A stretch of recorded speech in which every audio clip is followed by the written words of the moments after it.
está estudando os Cânticos de Subida, que é um inário que existe no livro de Salmos, que são alguns salmos que os judeus eles falam, cantam na peregrinação para Jerusalém, e porque Jerusalém é uma das cidades mais altas, né, na vizinhança, e ilustra um pouco o que é ser cristão, que é andar contra a maré, é ir contra a correnteza, é um trabalho difícil, né? E o trabalho da vida cristã é isso, é um pouco ir contra a maré, ir contra a sua própria vontade. Esse cara está com implicância comigo sempre. Toda vez que eu vou falar, ele aparece aqui.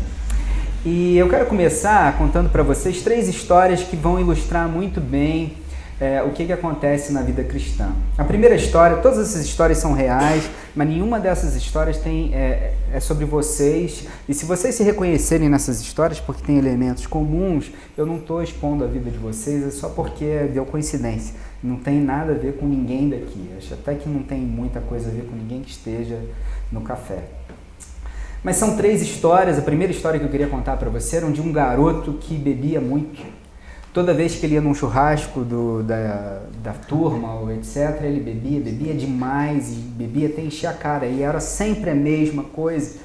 E uma vez ele me contou a história de que ele bebeu tanto que ele chegou em casa e começou a chorar. E começou a pedir perdão a Deus porque ele estava fazendo isso, e disse: Deus, por favor, me perdoa. E naquele dia ele se converteu. Eu me lembro de ter perguntado a ele por que ele bebia tanto, e ele dizia: mas é fácil de entender. Eu ia no lugar e eu sentia que as pessoas não gostavam de mim, eu não sabia se as pessoas eu não me sentia aceito, e parece que quando eu bebia, as pessoas elas se simpatizavam comigo, eu fazia coisas que as pessoas começavam a rir. Eu, de repente, tinha coragem de me aproximar daquela menina que eu achava bonito. Então, eu basicamente bebia porque eu queria ser aceito, porque eu queria ser amado. Essa pessoa é o exemplo de gente que eu diria que não acredita no hoje. Gente que não acredita no hoje. Vou contar uma outra história também de uma menina que conta essa história rindo e achando engraçado. Tem um professor que eu conheço na universidade, que ele sempre faz também churrasco e ele também tem bebida. E essa menina bebeu tanto que ela subiu numa mesa e ela começou a dançar, e todo mundo achando engraçado. Uma outra menina também subiu e elas em cima da mesa começaram a se beijar. E aí exatamente, depois elas perderam o equilíbrio e caíram, e todo mundo ficou rindo e achando engraçado, e elas também ficaram rindo e achando engraçado. Essa história ela conta rindo. E ela também conta uma história que é engraçada e rindo, que ela acordou nua na cama e quando ela viu, o vestido dela estava sujo e ela acha que é do próprio vômito. E ela não faz a mínima ideia de como ela chegou na casa dela e como ela estava nua em cima da cama dela. Tudo é um grande borrão, ela não lembra de absolutamente nada. E essa história ela conta rindo. E os colegas dizem: pô, você é doida, hein? Eu sou muito maluca. O que ela não conta, e essa história ela contou, é que o que ela sentiu quando ela acordou naquele dia foi um profundo sentimento de remorso. E ela começou a chorar profundamente. E ela se sentiu tão mal consigo mesmo que ela percebeu que ela estava sozinha na casa onde ela estava, que a primeira coisa que ela fez foi para ligar para uma amiga, porque ela tinha medo que se ela não ouvisse uma voz de alguém que conhecesse, se ela não tivesse companhia, o que ela tinha medo era que ela iria se matar. Essa história, essa parte da história, ela não conta para os amigos. Mas o que é interessante é que, conversando com essa menina e conversando sobre a história dela, ela conta que ela foi abandonada pelo pai quando era muito nova. E o pai também era uma pessoa assim, que vivia bebendo, enchendo a cara. E um dia o pai abandonou a família. E o que é interessante na história dessa menina é que ela continua namorando gente assim. Gente que vive enchendo a cara e que não fica com ela, ou que se importa com ela, e que ela vive procurando gente que em algum momento da vida dela, ela acha que vai abandoná-la. De uma certa maneira, ela imita a mesma história da mãe. E o que é mais engraçado é que ela coleciona amarguras, ela coleciona abandonos. E ela perpetua esse ciclo de abandonos. E ela parou de acreditar que um dia ela vai encontrar alguém que a ame de verdade. E é por isso que ela faz o que ela quer, na hora que ela quer e no que dá na telha. Esse é o tipo de pessoa que deixou de acreditar que existe amanhã. Ela não acredita mais no amanhã. Eu quero contar para vocês uma terceira história que é a história de um professor da universidade. Quem me contou isso foi um colega meu que estava conversando com esse professor. Ele também se divorciou da família, parece que um divórcio muito traumático, e o filho dele já não conversa mais com ele. E eu me lembro que esse meu colega virou-se para esse professor e disse assim: eu vi seu filho, eu estava no Rio e encontrei o seu filho. E o pai disse assim: mas não queria saber como o filho estava, nem deixava de estar. E o que é mais interessante também é que o filho, quando esse professor, que é meu colega, que estava me contando a história, conversou que encontrou esse rapaz também não tinha a mínima vontade de saber sobre como o pai estava e como ele se sentia. Eles não tinham mais contato um com o outro. Parece que eles não se davam bem. E o que é mais interessante nessa história é que meu colega, que também é crente, resolveu evangelizar esse professor universitário. Esse meu colega, professor universitário, evangelizando um outro professor universitário. E o que é mais interessante é que esse professor da universidade, nossa universidade, ele é ateu, e ele começou a dizer: vocês evangélicos são muito interessantes porque vocês contam essa ilusão de céu e de religião. Porque a gente, quando está no útero da mãe da gente, a gente é amparado, a gente é protegido, a gente tem paz. E a gente vive querendo um dia estar nesse lugar onde a gente encontra paz, encontra amparo, encontra calor. E vocês vendem essa história de que existe um tal de céu em que, se a gente fizer tudo direitinho, a gente vai para esse lugar chamado céu. Em outras palavras, esse papo de religião é uma grande ilusão. Esse é o tipo de cara que eu diria que ele não acredita nem no hoje, mas ele também não acredita no amanhã. Mensagem sobre isso. É sobre como é importante que quando a gente acredita no amanhã, o amanhã, essa crença muda a gente hoje. E é sobre isso que eu quero conversar com vocês. Mas uma coisa que eu tenho repetido muito para vocês é que quando eu olho para a descrição de céu que eu vejo na Bíblia, eu vejo que não tem nada a ver com essa ideia que esse cara tem sobre céu, esse lugar onde você fica, ou você vai para uma nuvem e os anjinhos estão tocando harpa. Porque eu não vejo isso na Bíblia. Essa é uma construção grega, não existe essa construção. Nós somos uma construção de uma religião que surge a partir do judaísmo, e no judaísmo não existe isso. Separação entre alma e espírito. Quando eu vejo a descrição do Éden, eu vejo Deus instituiu o Éden. O que é o Éden? É um lugar, a primeira coisa que a gente vai ver no Gênesis, em que existe trabalho.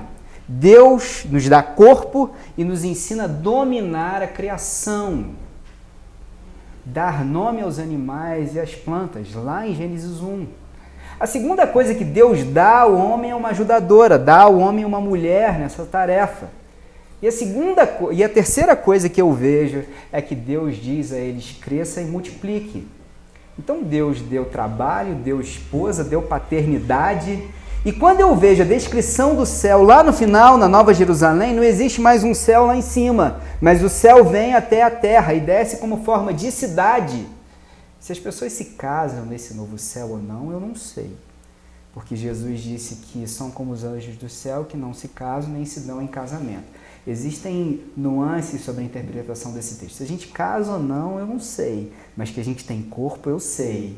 Que a gente tem trabalho, eu sei. Né? No pouco fostes fiel, no muito te colocarei, entra no gozo do teu Senhor. Não é assim que Jesus ensina? Vai ter trabalho, vai ter mordomia, vai ter relacionamento. Por quê? Porque é uma cidade. Aí a gente para pensar e dizer: peraí, tem tudo aquilo que faz a gente não conseguir ser feliz agora. Peraí, tem relacionamento, tem corpo, tem trabalho, e são justamente essas coisas que tiram a minha paz e a minha felicidade. Como assim? O que falta? Parece aquela música, por que a gente não consegue ser feliz, do Kid de Abelha, do Amor Grande Hotel, que diz, qual é o sentido da felicidade? Será preciso ficar só para se viver? Por que a gente não consegue ser feliz se a gente já tem tudo aquilo? Tudo aquilo que Deus tem para nos dar já está aqui e agora. Qual é o problema? O problema é que a gente não consegue ser feliz, em parte, porque a gente não conhece o Salmo 126. Porque o Salmo 126 é uma mensagem para mim, para você, do qual é o segredo para a gente ser feliz. Como a gente consegue, o pulo do gato, para a gente conseguir ter uma vida que faça sentido. O Salmo 126 é um dos salmos mais bonitos da Bíblia e é justamente isso que eu queria compartilhar com vocês nessa noite. Queria ler com vocês o Salmo 126 e a gente vai tirar algumas lições que podem fazer a gente se tornar gente feliz. Vamos lá? Então, eu queria pedir para a Isabela para passar para mim, pode ser? Ali. É só a setinha. Queria que vocês acompanhassem comigo a leitura e a gente vai orar. Pode passar. Setinha, sim. Setinha é aquela lá no cantinho. Aí, vai. Aí. Quando o Senhor trouxe do cativeiro os que voltaram a Sião, éramos como os que estavam sonhando. Então, a nossa boca se encheu de riso e a nossa língua de cânticos. Então se dizia entre as nações, grandes coisas fez o Senhor por eles. Sim, grandes coisas fez o Senhor por nós e por isso estamos alegres. Faze regressar os nossos cativos, Senhor, como as correntes no sul. Os que semeiam em lágrimas, com cânticos de júbilo cegarão.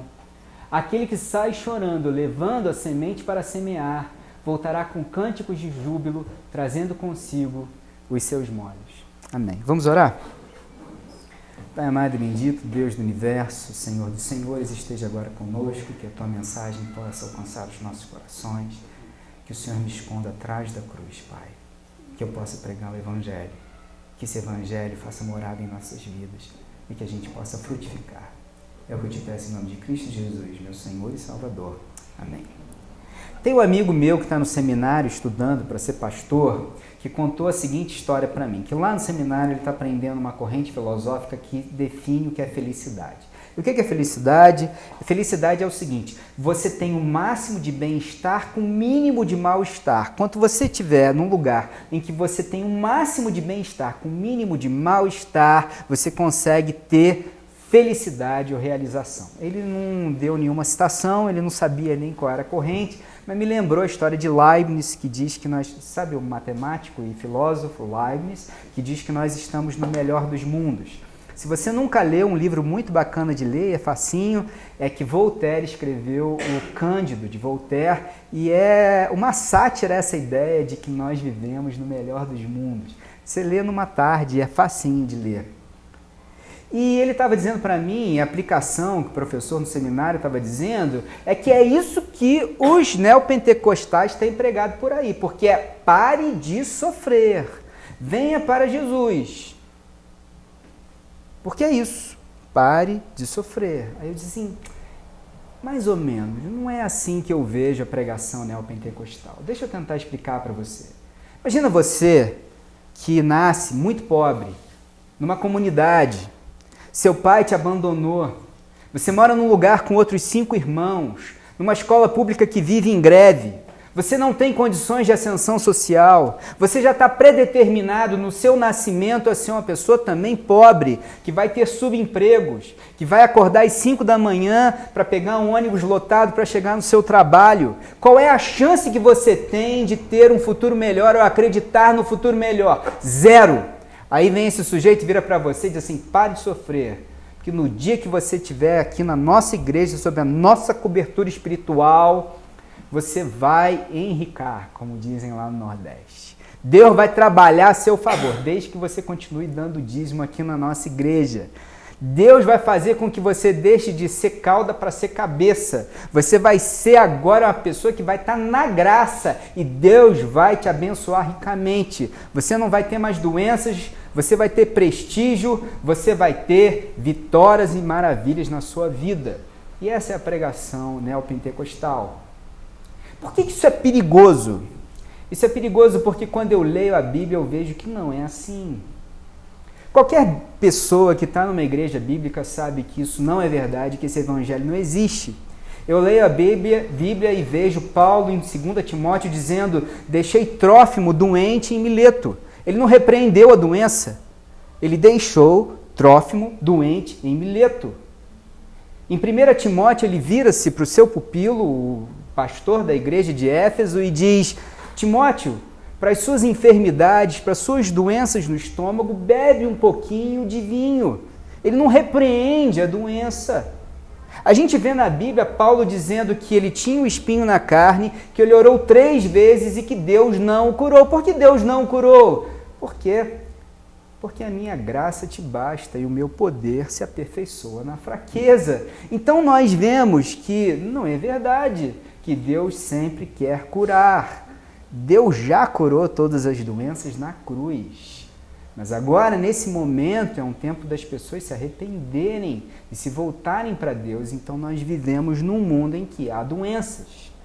Também não é verdade, de maneira alguma, que você vai ser uma pessoa de prestígio. Ao contrário. Aliás, a Bíblia é muito clara sobre isso novamente. Paulo é definitivo sobre isso em 1 Coríntios 1, de 26 a 28, dizendo: porque vocês sabem que não foram as pessoas ricas ou as nobres que se converteram, ao contrário, são as pessoas mais simples. Por quê? Porque Deus escolheu as coisas fracas desse mundo para confundir as fortes. E Deus escolheu as coisasvis deste mundo e as desprezíveis e as que não são para aniquilar as que são. Deus nem olha, nem leva em consideração as pessoas que são mais poderosas. Quando Ele escolhe seus apóstolos, é gente simples, do povo. Então não é verdade isso. Paulo foi apedrejado e deixado para morrer. 1 Pedro é uma carta num contexto de profunda perseguição que a igreja está vivendo. Quando olhamos para a história de Jesus Cristo, nós vemos quem foi mais perseguido do que Jesus, pelas pessoas mais importantes da sua época. Os cristãos do 1º e 2º século foram profundamente perseguidos. Se você se tornava cristão, você era deserdado. Se você se tornava cristão, a sua esposa ou seu marido podiam te dar carta de divórcio. Imaginem uma mulher que recebia uma carta de divórcio do seu marido. Uma mulher divorciada naquela época era uma mulher sem chance alguma de sobreviver. Pessoas que eram cobertas em óleo e queimadas viva, como candelabros em jantares. Existe uma carta da Roma Antiga em que as pessoas elas iam para o Coliseu verem os cristãos sendo comidos pelas feras. E o horário de pico em que as pessoas mais iam para o Coliseu era justamente a hora do almoço. Parece que as pessoas gostavam de ver, enquanto almoçavam, os cristãos sendo trucidados pelos leões. Que mente é essa? Qual é o perigo de se pregar que Deus quer sempre te curar, que Deus quer te deixar numa situação melhor? É que isso simplesmente não é verdade, pois você pode acabar se decepcionando com Deus. O Evangelho não é isso e nunca foi. Então, o que o Evangelho é? Você poderia me perguntar, e eu responderia a você com aquilo que você já sabe, que talvez seja o versículo mais conhecido da Bíblia por todos os cristãos. Porque Deus amou o mundo, que deu seu Filho unigênito, para que todo aquele que nele crê não pereça, mas tenha a vida eterna. João 3,16. Todo mundo conhece isso. Engraçado que nessa história entre Nicodemos e Jesus começa falando sobre reino dos céus e termina falando sobre vida eterna. Por quê? Porque são essencialmente a mesma coisa. O que é o reino dos céus? O reino dos céus é quando eu deixo que Deus governe sobre a minha vida. E o que é a vida eterna? É uma vida que não tem morte. O que significa isso? É uma vida em que relacionamentos frutificam. É uma vida em que trabalho tem sentido. É uma vida em que paternidade te dá alegria. É uma vida em que existe vida e vida em abundância. É a mesma coisa, porque eu não sou capaz de ser quem eu gostaria de ser. Eu não sou capaz de ser o pai que eu gostaria de ser, o filho que eu gostaria de ser, o marido que eu gostaria de ser. Mas quando eu deixo que Deus reine sobre a minha vida, eu tenho uma chance de conseguir ser como Deus quer que eu seja, que é ser como? Quem é o nosso alvo? É ser como Jesus. E é isso que fala o Salmo 126. Eu era preso, eu estava cativo, e foi Deus que me tirou de lá e me trouxe até Sião, até a terra de Deus. E o que aconteceu? Eu me enchi de alegria. E o que aconteceu? Agora eu posso sonhar. O menino que enche a cara em todo churrasco, ele não tem alegria, ele é um refém de si mesmo. Mas quando ele é liberto, ele agora tem alegria. Essa menina que não tem capacidade de acreditar no futuro, agora ela pode acreditar no futuro. Em outras palavras, ela tem esperança, porque é isso que Deus faz conosco. Ele nos faz acreditar no hoje e nos faz acreditar no amanhã. E é sobre isso que a Bíblia diz. É isso que significa o Salmo 126. Deus fez com que a gente acreditasse no amanhã. Quando eu pensei nisso, quando eu ouvi esse salmo e estava meditando sobre isso, eu me lembrei daquela música do Renato Russo que diz: é preciso amar as pessoas como se não houvesse amanhã. Porque se você parar, não existe mesmo amanhã, só existe o hoje, né? Nós estamos constantemente no hoje, o hoje é o amanhã do ontem. Tá certo, né? Falei bobagem não, né? Todo mundo entendeu, né? Ok. Porque o que faz sentido? Essa ideia do Renato Russo ela é muito bonita e faz todo sentido. O que faz com que eu não tire a minha camisa e dê para quem é necessitado? Que existe amanhã. E amanhã eu vou acordar e posso ficar com frio. E aí o que eu vou fazer? Porque eu dei minha camisa para o outro. Então, se eu acredito que hoje vai ter amanhã, eu não abro mão daquilo que eu tenho. Por que a gente não ama incondicionalmente? Por que a gente não dá tudo que tem para os outros? Porque, no fundo, a gente acredita que o amanhã é uma coisa muito perigosa. Mas eu queria propor para você uma alternativa diferente. É porque, no fundo, a gente não faz isso porque não acredita que o amanhã vai ser melhor. O ponto essencial da gente não abrir mão e amar como se não houvesse amanhã é porque, no fundo, a gente não acredita que o amanhã vai ser melhor. É que o amanhã, nós temos esperança no amanhã. Esse é o problema. Porque quando a gente acredita no amanhã de verdade, a nossa vida muda e nossas atitudes mudam. Vou contar para vocês uma história que ilustra muito bem isso e vai explicar para vocês o que eu quero dizer. Vocês sabem que no livro A Ascensão do Cristianismo, de um sujeito chamado Ronald Starks, que é um sociólogo, tudo bem?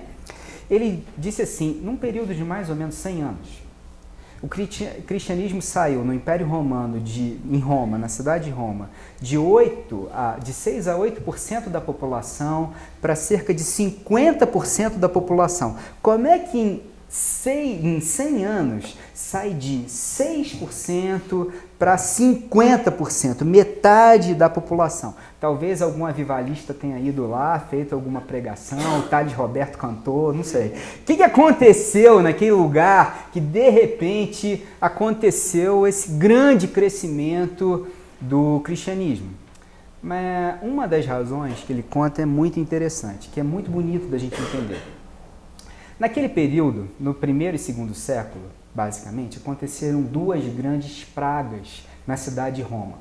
165 depois de Cristo, aconteceu durante cerca de 15 anos, e depois 251 depois de Cristo também aconteceu. Não se sabe exatamente o que era essa praga, mas pela descrição dos médicos, dos documentos, acredita-se que tenha sido talvez catapora ou talvez sarampo. Tudo bem? E o que é interessante nessa época é que 25 a 30% da população morreu.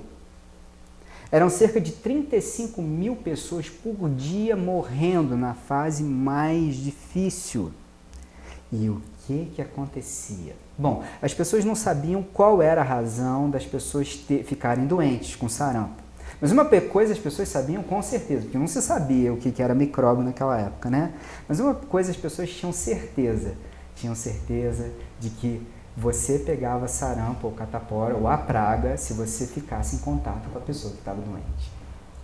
O que aconteceu com as pessoas que eram ricas na cidade de Roma? Elas deixaram a cidade, foram para as suas casas de campo, se afastaram das suas propriedades. O que aconteceu com os médicos? Também deixaram a cidade. Por quê? Porque eles tinham medo do contágio, então eles também não tratavam os doentes.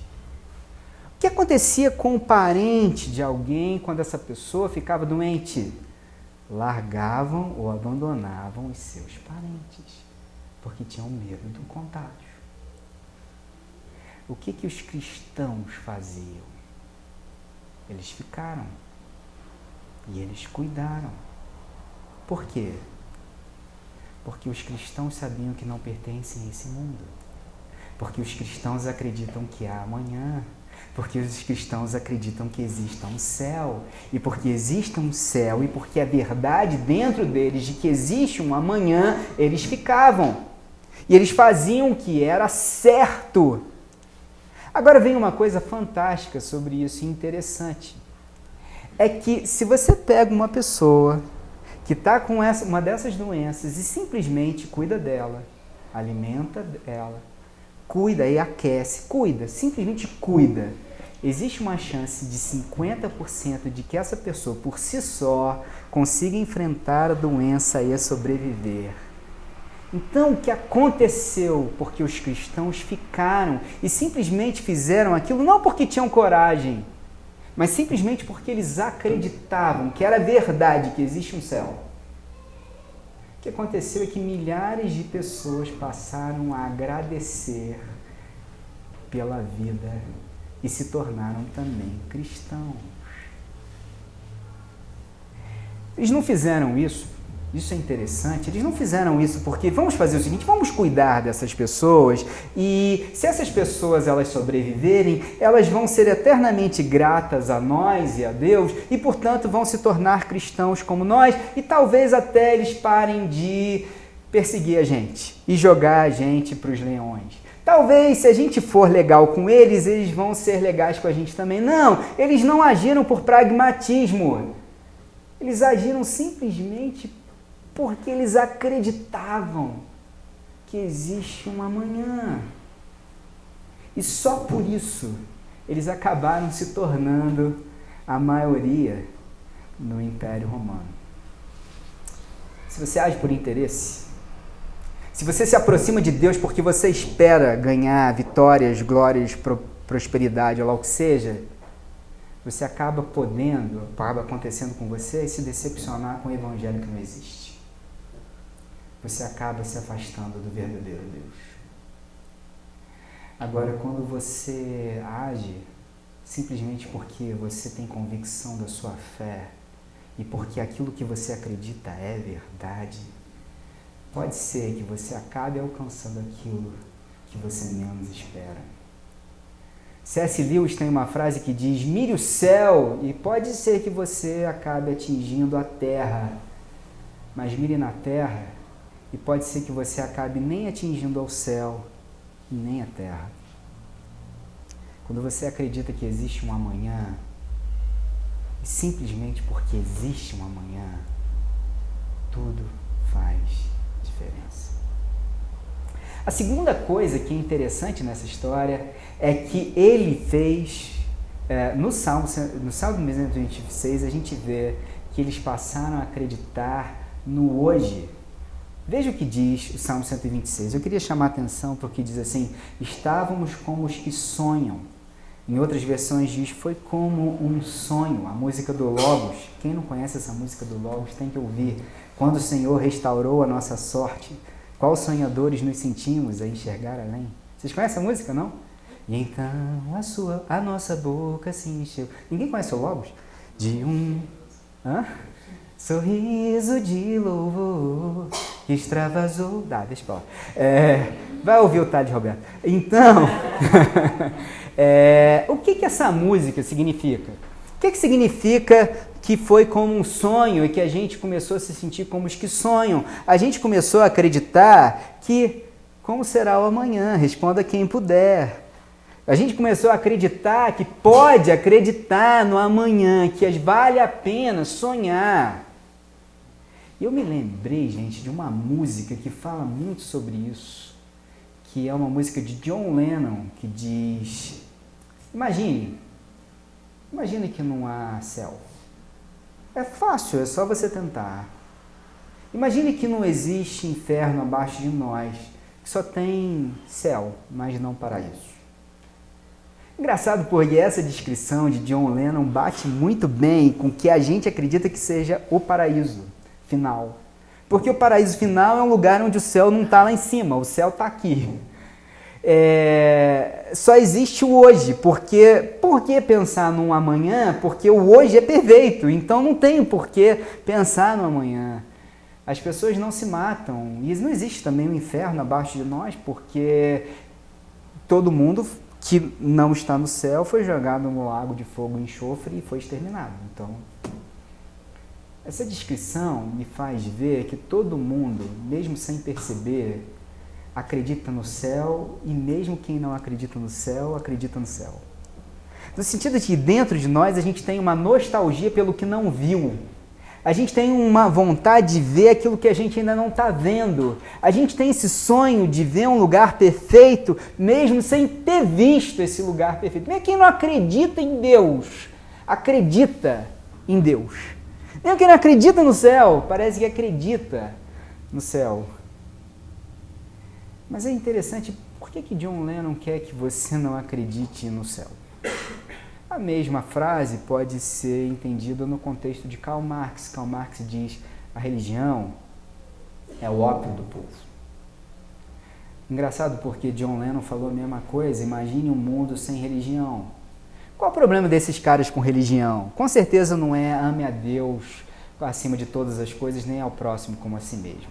Com certeza não é ame o seu inimigo, não é isso. O problema dessas pessoas é que eles acham que o cristão ou uma pessoa que vive o cristianismo é alguém que vive num sentimento de culpa, frustração e castração e vive nesse sentimento esperando um dia em que no céu ele finalmente vai ser feliz. Mas enquanto ele está na terra, ele vive um profundo sentimento de autoimposição, de alienação. Entende o que eu quero dizer? Entende o que eu quero dizer? É como se eu não vou fazer isso porque aí eu posso acabar não indo para o céu. É melhor eu ir na corrente de oração, porque se eu perder a corrente eu vou estar fora da graça. É melhor eu dar o dízimo na igreja, porque se eu não der o dízimo na igreja, Deus não vai me abençoar. Engraçado que essa é uma visão recorrente em todas as religiões. É de que se eu faço coisa boa para Deus, Deus me dá coisa boa. Se eu faço coisa ruim, Deus não me dá coisa boa. Isso é religião. Isso é o contrário do que a gente entende sobre cristianismo. Porque o cristianismo faz a gente acreditar no hoje. Você não está entendendo? Deixa eu contar para você uma história que tem tudo a ver. Tem um menino que uma vez veio aqui, ele era de umas dessas igrejas meio doidas, mas ele via aqui de vez em quando, ele era baiano, e ele estava num cappuccino e eu cantei uma música que é assim, da Cláudia Leite, que para mim essa música é gospel, que diz: que bom que seu amor me escolheu, que bom que teu sorriso trouxe a força, me deu coragem, uma chance para dizer que eu posso voar mais alto, que eu posso sonhar sem medo, não é assim? Que bom que seu amor me escolheu, que bom que seu sorriso trouxe a força, me deu coragem e uma chance pra dizer, vai no carrão, vai, que eu posso sonhar sem medo, que eu posso voar. Cara, essa música é linda. E eu comecei a cantar essa música, e o que acontece para quem é religioso? O que acontece para quem é religioso? Ele virou para mim e disse assim, ai, professor, não canta essa música não. Por que, meu filho? Canta essa música não, porque eu começo a lembrar daquela minha época de timbalada, e dá vontade de eu sair atrás também, e aí eu começo a voltar tudo, não canta essa música não. Engraçado, porque ele tem toda a razão. Ele está em consonância com o ensino de Jesus.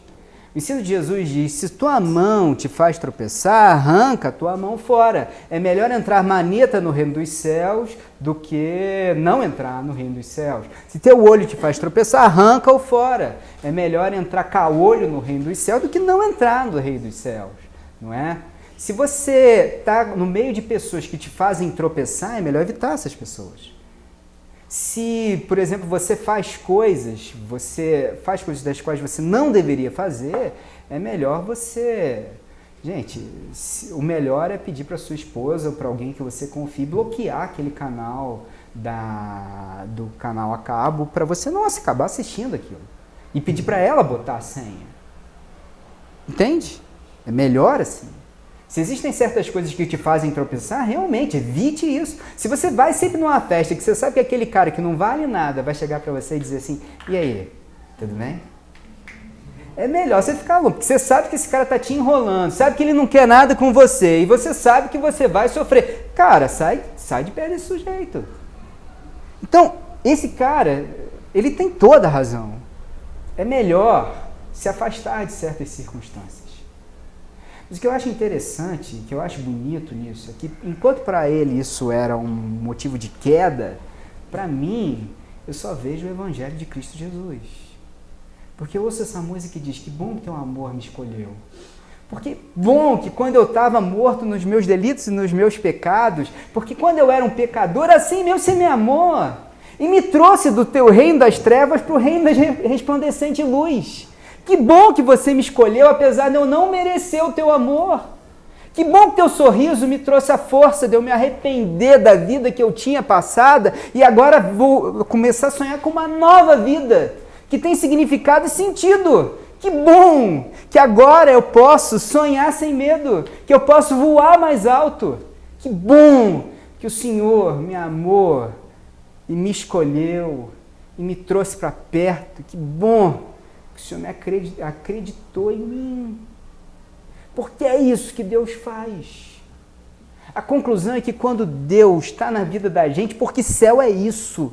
Céu é onde Deus está. Se inferno é o lugar onde Deus não está, céu é o lugar onde Deus está.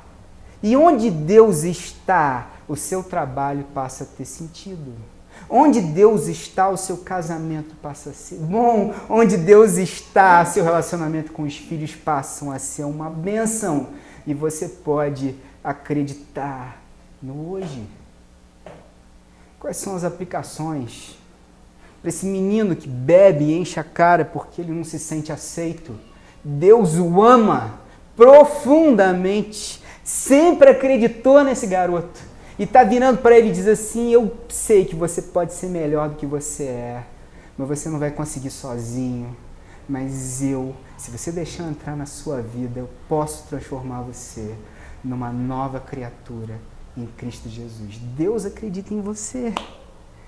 Para essa menina que não tem mais esperança, que está sempre abandonada, que está procurando esses caras que não valem nada, um atrás do outro, que agora vive uma vida de niilismo. Você sabe o que é niilismo? De vazio, nihil, do latim. Estou falando bonito hoje, né? O que Deus está dizendo para mim e para você? Está dizendo para você que não, a vida vale a pena. Que mesmo quando não tiver mais nenhum rapaz que goste de você, eu continuo te amando. Porque meus planos para você são maiores do que você possa imaginar. E você pode ter certeza que eu sou suficiente para a sua vida. Eu tenho tudo o que você precisa. Desde que você acredite em mim. Eu nunca vou te abandonar. Eu nunca vou te trair. Eu nunca vou te frustrar. Não é lindo isso? Porque Deus faz a gente acreditar no hoje e faz a gente acreditar no amanhã.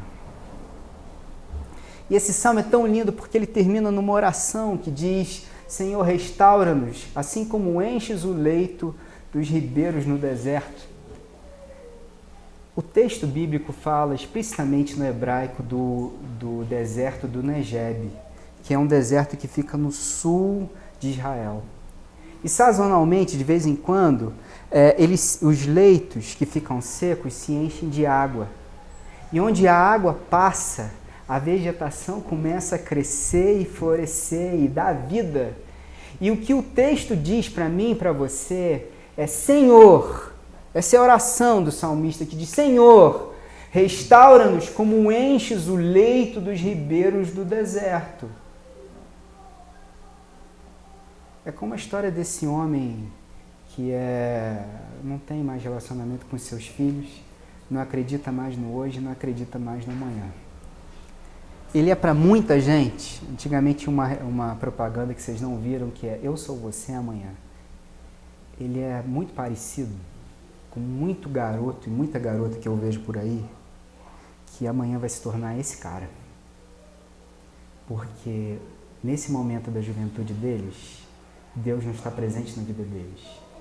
E no futuro, eles não vão construir relacionamentos que façam sentido. Isso me dá dor no coração.